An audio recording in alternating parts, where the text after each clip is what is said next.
Wall Street reprend son souffle ce mardi. Le Dow Jones perd 0,64%, le Nasdaq recule de 0,67% et le S&P 500 perd 0,54%.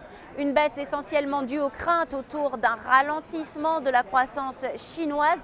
Les professionnels de l'acier ont noté une baisse de la demande en provenance de Chine.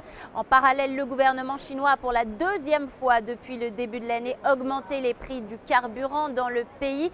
Après ces nouvelles, le cours du brut est d'ailleurs reparti en baisse. Sur le NYMEX, le baril perd 1,6% à 106,32 $.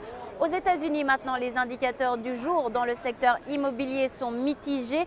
Les mises en chantier pour le mois de février ont reculé de 1,1%. Les analystes espéraient de la hausse. En revanche, les permis de construire ont eux augmenté de 5,1% pour le même mois.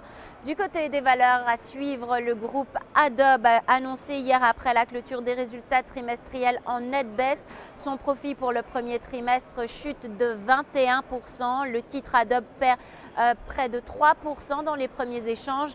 Et le joaillier Tiffany's a publié des résultats en baisse pour son quatrième trimestre. En revanche, il prévoit une hausse de son résultat annuel grâce aux ventes en Asie et en Amérique. Cette nouvelle a rassuré les investisseurs. Le titre Tiffany's bondit de près de 8% dans les premiers échanges à la bourse de New York.